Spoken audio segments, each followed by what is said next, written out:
ஆமாம், விஜய் விஷால்லாம் என்னுடைய மாணவர்கள் தான். ஓஹோ. என் கிளாஸ் முடிஞ்சா சிங்கத்தை நரசிம்மம் என்று வணங்குகிறான். அவர் ஏதோ அடிபட்டுச்சு, ஏதோ ஊர்வலத்தில் இருந்து போலீஸ் மாணவர்கள் விரட்டினப்போ அவருக்கு அடிபட்டது. தனியே அவருக்கு ஒரு குணம் உண்டு. எனக்கு இந்த மீடியம் தெரியுங்க. ஓகே. நான் அந்த கேமராவை பற்றி நான் பேசும்போதே என்னை யார் கேட்குறாங்கிறது எனக்கு தெரியும். அவர் பார்த்தீங்கன்னா அண்ணா அப்படின்னு கற்றுனேன் நான். அப்படி பார்த்தாருங்க அவர், நான் மறக்க முடியாது. நான் ஏன் என்கிட்ட இப்படி நடந்துக்கிறீங்க, அதை நீ ரெசிப்ரோகேட் பண்ணும்ல. இப்போ நமக்கு ஒரு எனிமேனு டிக்ளேர் ஆனதுக்கு அப்புறம் பண்ணீங்கன்னா வேற விஷயம். பேசுறாங்க லஞ்ச் வெளியில் ஆஃபீஸர்ஸ் எல்லாம் நிற்கிறாங்க, செக்யூரிட்டி அலர்ட்டாக இருக்குது. அந்த பப்பங்க இன்னாறு மாதிரி எனக்கு ஒரு ப்ரோட்டோடைப், எனக்கு ஒரு மாடல்லாம் கிடையாது. தானம் வாங்கிட கூசிடுவான். அவர் வேற ஒரு ஜெனரேஷன், நான் வேற ஒரு ஜெனரேஷன். நான் எலக்ட்ரானிக் மீடியா ஜெனரேஷன். சுவாமி நாரிமணி நான் அது நிறைய பேர்கிட்ட பார்த்துருக்கேன். நிறைய பேர் அது இல்லாமல் இருக்கிறவங்களையும் பார்த்தேன். எல்லாத்த விட வெரி ஆர்கனைஸ்ட் பர்சன். ஓகே. எப்படி சொல்றீங்க ஆர்கனைசேஷன்? ஊடகத்தினுடைய தன்மை புரியாமல் அதை பயன்படுத்துகிறவங்க அதை கொச்சப்படுத்திடுறாங்க.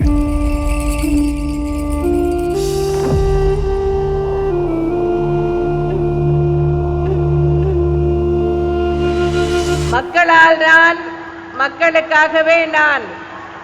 அதாவது உங்களால் நான், உங்களுக்காகவே நான். ப்ரெஸ் மீட் முடிஞ்சிருச்சு, அவங்க உட்காந்து பேசிகிட்டு இருக்காங்க. இன்கேஷுவலாக மற்றவங்களோட பேசிகிட்டு இருக்காங்க. இவர் சைடில் நின்றுட்டு, இவர் திருநாவுக்கரசர் இருக்கார்ல, மகளிங்க சார் தெரியுமா அப்படின்னாரு. அதான் சார், அதான் டிவியில் பார்த்துருக்கிறேன் சார், நல்லா தெரியுமே அப்படின்னு அவர் சொன்னார். சார் வாங்க அம்மாட்ட இன்ட்ரடியூஸ் பண்ணுறேன் அப்படின்னு கூட்டிகிட்டு போனார். என்ன கூட்டிகிட்டு போய், அம்மா இவர் தான் ரவி பெர்னாட். ஓ தெரியுமே சாரை பார்த்துருக்கேன் டிவியில், என்ன ரொம்ப திட்டுவார்ல டிவியில் அப்படின்னாங்க. ஃபோட்டோ ஆமாம், அந்த ஃபோட்டோ உங்களுக்கு காட்டுறேன். திட்டுவார்னு சொல்ல, இவன் என்ன ரொம்ப விமர்சிப்பாரோ அந்த மாதிரி ஏதோ ஒன்று சொன்னாங்க. எனக்கு கொஞ்சம் சுருக்குனாச்சு. அவர் சொன்னார், நான் வணக்கங்க, அவங்க இப்போ உடம்பு சரியில்லாமல் இருந்தாங்கன்னு சொல்லிட்டு take care of your health, wish you all the best அப்படின்னு அப்படி பின்னாடி 2 ஸ்டெப் நடந்தேன். எங்கே போகிறீங்க, உட்காருங்க பேசலாம் உட்காருங்க அப்படின்னாங்க. நாவலர் சேடப்பட்டி முத்தையா, கடலாடி சத்தியமூர்த்தி, திருநாவுக்கரசர் இவங்கெல்லாம் இருக்கும்போது என்னையும் அவங்களோட உட்கார வச்சாங்க. உட்கார வச்சுட்டு அவங்கள்ட்ட கொஞ்சம் நேரம் பேசிட்டு, சரி நீங்கள் எல்லாம் புறப்படுறீங்களா, இன்றைக்கி பேரணி வேறு இருக்குது. அப்போ வந்து ஒரு பேரணி கவர்னர்கிட்ட மனு கொடுக்கறதுக்கு அதிமுக ஒரு பேரணி நடத்துது. அவங்கள்ட்ட சொல்கிறாங்க, சரி அப்போ நீங்கள்லாம் புறப்படுங்க, நான் மிஸ்டர் பெர்னாட்டை கொஞ்சம் பேசிகிட்டு இருக்கேன். அப்படி தான் அந்த அறிமுகம் நடந்தது. ஸோ ஆல்ரெடி உங்கள் இன்டர்வியூலாம் பார்த்துருக்காங்க ஃபஸ்ட்டு அவங்க? ஆமாம், நான் அந்த வளர்ப்பு மகன் திருமணம்லாம் ஊர்வலம்லாம் நான் தானே எடுத்து போட்டு ஓகே ஆங்கர் பண்ணி எல்லாம் பண்ணது. அப்புறம் விஜய் டிவியில் நான் வீக்லி ஒன்ஸ் ஒரு ப்ரோக்ராம் பண்ணிட்டு இருந்தேன், இந்த வாரம் சந்தித்தேன்னு. அதில் நிறைய கிரிட்டிசிசம்ஸ்லாம். ஓஹோ. அப்போ கமெண்ட் பண்ணியிருக்கீங்க ஏதோ? நிறைய பண்ணணும்னு இல்லை, அந்தந்த வாரம்.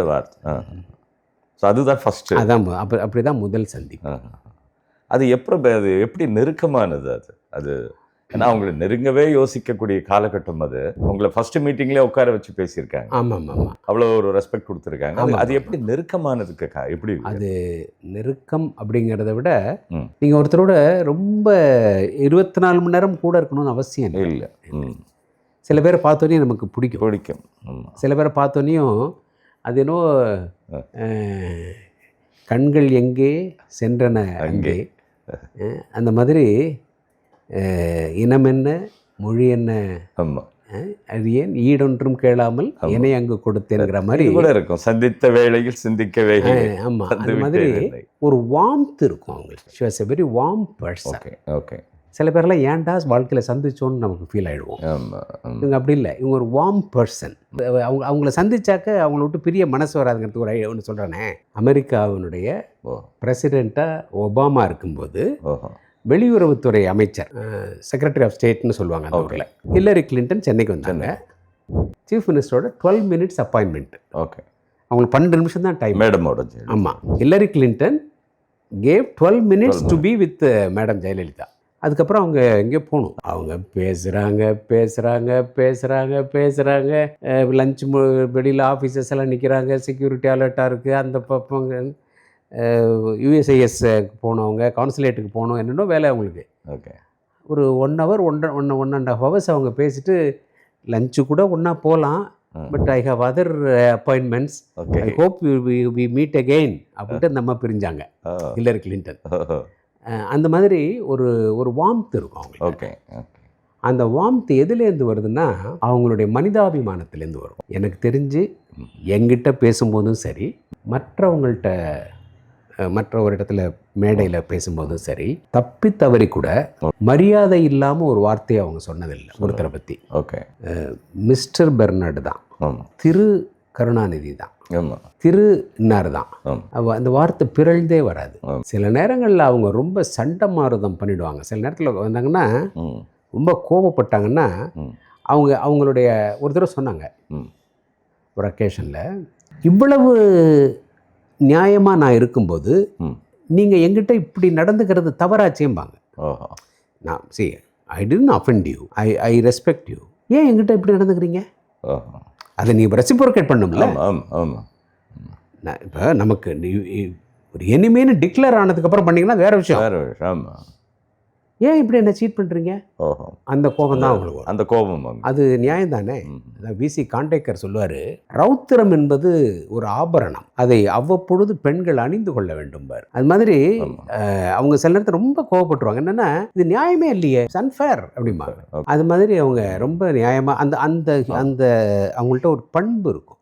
இந்த வார்ம்த்னீங்களே சார், அது அவங்க இளவரசி ஃபீல் பண்ணது சொன்னீங்க. நீங்கள் எப்போ அது அந்த வார்ம்த் பர்சனல் ஃபீல்? நான் அவங்க முதல் நாள் அவங்கள சந்தித்தப்பே எனக்கு வந்து ஐ ஃபெல்ட் ரொம்ப கார்டியலாக இருந்தாங்க. ஃபஸ்ட்டு இதில்? ஆமாம், ஃபஸ்ட்டு இதில். நான் என்னங்க இப்போ 34, 35 அவங்க ஒரு சீஃப் மினிஸ்டராக இருந்து தோல்வி அடைஞ்சிருக்காங்க, ஒரு மிகப்பெரிய கட்சியினுடைய தலைவி. நான் ஒரு was an employee of a television channel. அந்த ஆனர், அந்த ட்ரீட் பண்ணுறது ஹியூமன் பீயிங் டு ஹியூமன், மனிதர், ஒரு மனிதருக்கு மேன் டு மேன் ரெஸ்பெக்ட், அது உங்களுக்கு கண்ணிலே தெரியுமே. நான் அது நிறைய பேர்கிட்ட பார்த்துருக்கேன், நிறைய பேர் அது இல்லாமல் இருக்கிறவங்களையும் பார்த்தேன். நீங்கள் சொல்கிறது கரெக்டு சார். ஏன்னா என்னோட ஃபாதர் பாலமுருகன் ரைட்டர், அந்த அம்மாவோட ரொம்ப வருஷம் பட்டிக்காடா பட்டணமா, எங்கள் ஊர் ராஜா, எங்கள் ஊர் ராஜா, பாட்டு பாடல். அப்போ கூட அப்பாவை வந்து மிஸ்டர் பாலமுருகன் இப்படி தான் கடைசி வரைக்கும் அவ்வளோ நட்பா. இந்த வெளியே சொல்கிறது நீங்கள் வார்த்துட்டுறீங்க, வெளியே ரொம்ப கோபக்காரங்க, ரொம்ப நெருங்க முடியாது, இப்படி இன்னொரு ஃபிகர் இருக்குது அந்த அம்மாவுக்கு. இன்னொரு முறையாக சொல்லுவாங்க, ஏன்னா நீங்கள் அருகில் இருந்து பார்த்ததுனால தானே உங்களுக்கு அந்த உண்மைகள் தெரியும். தண்ணி பாம்பை சின்னஞ்சிறுவன் கூட அடிக்கிறான், நாகப்பாம்பை மகாராஜாக்களும் வணங்குகிறார்கள். அதான் வாழ்க்கை தத்துவம். ஆட்டை அடித்து சாப்பிடுகிறான், சிங்கத்தை நரசிம்மம் என்று வணங்குகிறான், புலியை தெய்வத்திற்கு வாகனமாக்கினான், அவ்வளவு பெரிய யானையை பிச்சை எடுக்க விட்டான். அதான் மனிதன். Sir, before we going to Jayalalithaa அம்மா, அவங்க உங்களை ஃபஸ்ட் டைம் பார்த்துட்டு வார்ம்த்தா பேசினதுக்கு காரணம் உங்களுடைய பேச்செல்லாம் கேட்டிருக்காங்க. இன்றைக்கி இருக்கிற பல பேச்சாளர்களுக்கு நீங்கள் வந்து ஒரு முன்னோடியாக இருந்திருக்கீங்க. பேசுகிறவங்க யார் இருந்தாலும், இப்போ நான் பேச்சாளரே கிடையாது, I'm not a anchor or anything, I'm a film writer, சும்மா ஒரு இதுக்காக வந்தேன். பட் நீங்கள் தான் ரெஃபரன்ஸாக இருந்திருக்கீங்க. உங்களுக்கு அப்படி யார் இருந்திருக்காங்க சார்? ஏன்னா அந்த ஃபார்மேஷன் அப்போ புதுசு, நாங்களாம் நார்த் இது தான் கேட்டுட்டு இருப்போம் அப்போல்லாம் பேச்செல்லாம். தமிழில் வந்து அந்த பேச்சும் அந்த பேட்டி எடுக்கிற முறையும் அது வித்தியாசமாக இருந்தது. அது எப்படி? அது before we go into this I want to know about it sir. எனக்கு அப்படி முன்னோடின்னு யாரும் இல்லைங்க. நான் ஜேர்னலிசம், மாஸ் கம்யூனிகேஷன் படித்தேன். ஓகே. நான் வந்து first degree, second degree, okay, thesis எல்லாம் அதில் பண்ணவேன். அதனால் எனக்கு என்னுடைய ஆசிரியர்கள் இருக்காங்கல்ல, அவங்க சொல்லி கொடுத்த இலக்கணம் அது. என்ன இலக்கணம்? சிம்பிள். இப்போ கூட அதனால தான் பார்த்திங்கன்னா பல நேரங்களில் ஊடகத்தினுடைய தன்மை புரியாமல் அதை பயன்படுத்துகிறவங்க அதை கொச்சப்படுத்திடுறாங்க. உதாரணத்துக்கு, சுவாமி நாரிமணி நவராத்திரி மேடை, அது மேடையில் இவர் அப்படி சிங்கம் மாதிரியே தூங்குவார். அந்த அம்மா சென்று அருகில் வந்து பார்ப்போம் அப்படின்னு அவங்க ஜல் ஜல் ஜல்னு நடந்து வருவாங்க. தூங்கும் போதே இவ்வளோ அழகாக இருக்காரு. இப்போ இன்னொன்று சொன்னீங்க, சிங்கம் தூங்குற மாதிரி. அந்த மாதிரி அது அந்த அந்த மீடியத்துக்கான ப்ரெசன்டேஷன் இல்லைங்களா? கண்டிப்பாக. அந்த மீடியம் எப்படியானது? ஒரு ஓப்பன் ஏரில் ஒரு மேடை போட்டு நூற்றுக்கணக்கானோர் உட்காந்து, மைக்கெல்லாம் இல்லாமல், லைட்டெல்லாம் இல்லாத காலத்தில் சும்மா இருக்கிற லைட்டை வச்சுக்கிட்டு ஒரு மேடை போட்டு அந்த நடிகர் வந்து தன்னுடைய பிரசன்ஸை காட்டணும். சுவாமி அப்படின்னு பேசணும், சத்தமாக பேசணும். அப்போ தான் கடைசியில் இருக்கிறவங்களுக்கு கேட்கணும். அது அதனுடைய இலக்கணம். டெலிவிஷனுங்கிறது என்ன? ஒரு 10x10 ரூமில் ஒரு சின்ன ஸ்க்ரீனில் ஒருத்தர் பேசுகிறத ஒருத்தர் இப்படி படுத்துக்கிட்டும் கேட்பார், ஒருத்தர் சாப்பிட்டுக்கிட்டும் கேட்பார், ஒருத்தர் உட்காந்துக்கிட்டு இப்படி உட்காந்துக்கிட்டும் கேட்பார், அல்லது அது பாட்டுக்கு ஓடிக்கிட்டும் இருக்கும், 4 பேர் சுற்றியும் உட்காந்துருப்பாங்க. அப்போ அதில் எப்படி பேசணும்? நீங்கள் சுவாமின்னு அதில் பேசக்கூடாதுல்ல. அப்போ இதுக்கு ஒரு இந்த மீடியம் ஒரு ஆடியன்ஸை தேர்ந்தெடுத்துக்குது. ஆடியன்ஸ் தேர்ந்தெடுக்கல, இந்த லைட்டு என்னை தேர்ந்தெடுக்குது, இந்த முகத்தை தேர்ந்தெடுக்குது. இந்த லைட்டு இந்த ஸ்க்ரீன் ஃபுல்லாக, இந்த ரூம் ஃபுல்லாவுக்கும் முழுமைக்கும் இல்லை ஒளி தருது. அப்போது இந்த மீடியத்தினுடைய நேச்சருக்கு ஏற்ப ப்ரெசன்டேஷனுடைய நேச்சர் மாறணும் இல்லைங்களா? அதுபோல் இப்போ வில்லு பாட்டுனா வேறு மாதிரி இருந்தது. எங்கள் ஊரில் கும்பகோணத்துலலாம், மதுரையிலையும் நீங்கள் பார்த்துருப்பீங்க, பொம்மலாட்டம்னு இருக்கும், சௌராஷ்டிராக்கள் பண்ணுவாங்க, பாவை கூத்து இருக்கும். இது கேரளாவில் கதகளி இருக்கு. கதகளிக்கு மேக்கப் போடுற மாதிரி போட்டுக்கிட்டு வந்து அங்கே நீங்கள் மிகைப்படுத்தி தான் கண்ணை காதை அவர்களுடைய கலாச்சாரம். அது மாதிரி ஊடகம் தான் மொழியை முடிவு செய்யணும். ஓகே, மொழி நடையை முடிவு செய்யணும். நீங்கள் மென்மையாக அவர் இந்த என்னை கேட்பவர்கள் யார் என்று முடிவு பண்ணிட்டீங்கன்னா அதற்கேற்ப நீங்கள் பேசுவீங்க இல்லைங்களா? கண்டிப்பாக. ஃப்ரெஞ்சு மட்டுமே தெரிஞ்ச ஒருத்தட்ட ஃப்ரெஞ்சில் தானே பேசுவீங்க. நீங்கள் கோயிலில் வந்து என்ன இப்படி இதோ பேசு அப்படிமோ, ஹோட்டலில் வந்து பால் ஒன்று கத்திட்டு இதோ பேசு அப்படிமோ. இந்த இடத்துக்கு ஏற்றபடி மாறுது. பஸ்ஸு போயிட்டு இருக்கும்போது சத்தமாக தான் பேசி ஆகணும். ஆமாம், ஊருக்காரங்களா தானே. அது மாதிரி தான். ஓகே, அது மாதிரி நான் கம்யூனிகேஷன் படித்ததுனால அமெரிக்காவில் படித்தேன், ஃபிலிப்பீன்ஸில் படித்தேன். இது எனக்கு சொல்லிக் கொடுக்கப்பட்டதன் காரணமாக எனக்கு இப்படி ஒரு மொழி நடையும் வந்தது, அந்த ப்ரெசன்டேஷன் ஸ்டைலும் வந்தது. இப்போ நான் வந்து தமிழ் படித்தவன் இல்லை. நான் ஆனால் திருக்குறள்லாம் அப்பப்போ சொல்கிறீங்க, அதெல்லாம் அது வந்து ஆர்வத்தில் படித்தது. ஆர்வம் மொழியேங்கிறது ஆர்வம் தான். ஆர்வம். நீங்கள் மொழியில் ஒரு சுவை கண்டுட்டிங்கன்னா அது உங்களை ரொம்ப அப்படியே இழுத்துட்டு போயிடும். அது மாதிரி நான் வடிவமைச்சுக்கிட்டேன் தான். எனக்கு ஒரு இன்னாறு மாதிரி எனக்கு ஒரு ப்ரோட்டோடைப், எனக்கு ஒரு மாடல்லாம் கிடையாது. பட் உங்கள் ஃபாதர் வந்து அப்ராடில் வந்து, எங்கள் அப்பா வந்து ஆசிரியர். அவர் ஃபிலிப்பீன்ஸ் நாட்டில் ஒரு வானொலியில் வேலை செஞ்சார். ஆனால் அவர் பேசுறது வேற மாதிரி இருக்கும். அவர் ஆசிரியராக இருந்து வந்தவர் இல்லை. உங்களுக்கு அது இன்ஸ்பயர் ஆகுது ஃபாதருடைய. பட் அவருக்கும் ஃபேன்ஸ் எல்லாம் இப்போ இருந்ததா சொல்லி நிறைய அவரை பற்றி பிஹெச்டிலாம் பண்ணியிருக்காங்க. ஆமாம்,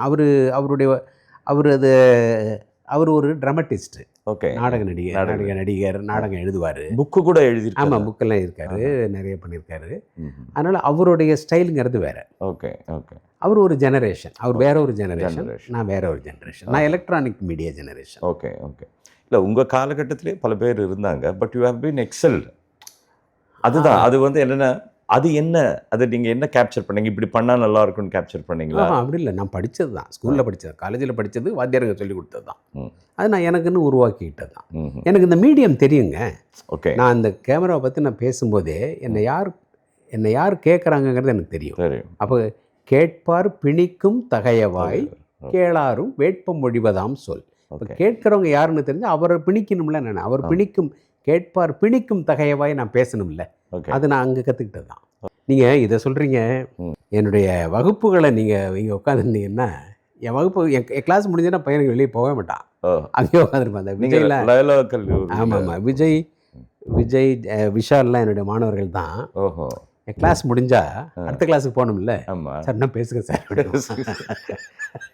ஸோ இப்போ இதுக்கு வரதுக்கு முன்னாடியே உங்களுக்கு அந்த ஃபேன்ஸ் இருந்திருக்கு? ஃபேன்ஸ்ன்னு இல்லை, I was involve in teaching. எனக்கு பாப்லோன்னு ஒரு ஃபிலாசபி வாத்தியார் இருந்தார். சின்ன பையன்தான் அவர். எக்ஸிஸ்டென்ஷியல் ஃபிலாசபி நடத்தினார் எனக்கு. அதில் அவர் சொல்லுவார், எதை செய்தாலும் அதை உன்னுடைய கடைசி நிகழ்வாக நினைச்சு செய்யணும். ஃபுல்லாக கொடுத்துருந்தோம், இதுதான் கடைசி, இதுக்கப்புறம் இது கிடையாது அப்படின்னா அதை நீ எப்படி செய்வேன், அப்படி செய்யணும் பாரு. எக்ஸிஸ்டென்ஷியல் ஃபிலாசபியில் அது ஒரு பாடமாக வரும். அந்த பாப்லோன்னு பெரிய லாயராக இருக்கார் ஃபிலிப்பீன்ஸில். சொல்லாரு, ஒரு மாம்பழம் சாப்பிட்றியா, there's a last fruit you are going to eat man, enjoy அப்படிம்பாரு. அதே போல் you love somebody, show that you love that person. வெளிப்படுத்திரு. அந்த லவ்ங்கிறது வார்த்தையில் இல்லை, you show that you love that person and you don't keep on saying I love you, I love you. Show how you love. இங்க பிரச்சனையே அதான். Care for something, care for that person. He doesn't know how to deliver. ஆமாம், அது மாதிரி சொல்லுவார். அந்த மாதிரி நீங்கள் உங்களை காலம் பூரா நீங்கள் சந்திக்கிற மனிதர்கள் தானே உங்களை உருவாக்குறாங்க. கண்டிப்பாக. பல்வேறு வாழ்க்கை நிகழ்வுகள் தான் நம்மளை உருவாக்குது. அதனால தான் தமிழில் நல்லாரை காண்பதுவும் நன்றே, நலமிக்க நல்லார் சொல் கேட்பதுவும் நன்றேன்னா. அவங்க நம்மளை அறியாமல் நம்மளை ஷேப் பண்ணுவாங்க. அவங்கள்ட்ட இருந்து அவங்கள அறியாமல் நம்ம நிறைய விஷயங்களை தெரிஞ்சுப்போம், கற்றுக்குவோம். நான் அண்ணாலாம் பார்த்ததில்லை, அண்ணா பார்த்துருக்கேன். அது எப்படி பார்த்தேன்னா 1968 நினைக்கிறேன். ஒரு சனிக்கிழமை அரை பள்ளிக்கூடம்னு சொல்லுவாங்க. பேரறிஞர் அண்ணா வந்து அப்போல்லாம் முதலமைச்சர்கள்லாம் இந்த மாதிரிலாம் போக மாட்டாங்க, பாட்ஷாங்கிற மாதிரி போக மாட்டாங்க. அவங்க சும்மா சிம்பிளாக போவாங்க. கும்பகோணத்தில் வந்து ஒரு சனிக்கிழமை மத்தியானம் அண்ணா சாக்கோட்டையில் ஒரு மாடர்ன் ரைஸ் மில் திறக்க போகிறாரு, civil supplies corporation rice mill. அவர் வர்றாருன்னு யாருக்கும் தெரியாது. ஜீப்பில் அண்ணா நின்றுக்கிட்டு வர்றாரு. நான் ஒரு 6ஆம் கிளாஸ் 7ஆம் கிளாஸ் 6ஆம் கிளாஸ் படிச்சுருந்தேன். அவர் பார்த்தீங்கன்னா அண்ணா அப்படின்னு கற்றுனேன் நான். அவர் திடீர்னு என்னை பார்த்துட்டு அண்ணா அப்படின்னு கற்றுனேன் நான். அப்படி பார்த்தாருங்க. அவர் நான் மறக்க முடியாது. நான் உங்கள் ஃபாதர் அவரோட பேச்சில் ரொம்ப ஈர்க்கப்பட்டவர் இல்லை. எங்கள் அப்பா வந்து இந்தி எதிர்ப்பு போராட்டத்தில் ரொம்ப ஆர்வமாக இருந்தவர். அவர் ஸ்டூடெண்ட். திருமணம் பண்ணி நான்லாம் பிறந்ததுக்கு அப்புறம் தான் எங்கள் அப்பா கல்லூரி படிப்பு படித்தார். அப்போ எங்கள் அப்பா பெரிய அந்த காலத்தில் எல்லா இளைஞர்களும் அப்படிதான், எல்லா மாணவர்களும் அப்படி தானே. 65 அவர் ஏதோ அடிபட்டுச்சு, ஏதோ ஊர்வலத்தில் வந்து போலீஸ் மாணவர்கள் விரட்டினப்போ அவருக்கு அடிபட்டது. அது கட்டு போட்டுக்கலாம் உட்காந்து. நான் 4 இயர்ஸ் 5 இயர்ஸ் அப்போ எனக்கு அவ்வளோ ஒரு மாதிரி ஸ்கெட்சியாக எனக்கு கொஞ்சம் தெரியும். அந்த மாதிரி நம்ம வாழ்க்கையில் சந்திக்கின்ற மனிதர்கள் தான் நம்மளை ஃபார்ம் பண்ணுறாங்க, சந்தர்ப்பங்கள் ஃபார்ம் பண்ணுது. ஜெயலலிதா அம்மாவோட பழகிருக்கீங்க, அப்படி என்ன ஃபார்மேஷன் ஏற்பட்டது அவங்களோட நீங்கள் பழகும்போது உங்களுக்கு பர்சனலி வாட் யூ ஃபெல்ட்? ஆனால் நல்ல வார்த்தை சொன்னீங்க, நம்மளை ஃபார்ம் பண்ணுறதே பர்சன்ஸ் தான் சொன்னீங்க. ஆமாம். இல்லை, அவங்கள்ட்ட நான் கற்றுக்கிட்டது நிறைய விஷயம் கற்றுக்கிட்டேன். நிறைய விஷயம் கற்றுக்கிட்டேன். மானம் பெரிதென உயிர் விடுவான், மற்றவர்க்காக துயர்படுவான், தானம் வாங்கிட கூசிடுவான், தருவது மேலென பேசிடுவான், தமிழன் என்றோர் இனமுண்டு, தனியே அவருக்கோர் குணமுண்டு. அந்த மாதிரி மானம் பெரிதென உயிர் விடுவான், அந்த மாதிரியான ஒரு உணர்வுடையவங்க. எல்லாத்த விட வெரி ஆர்கனைஸ்ட் பர்சன். ஓகே, எப்படி சொல்கிறீங்க ஆர்கனைஸ்ட்?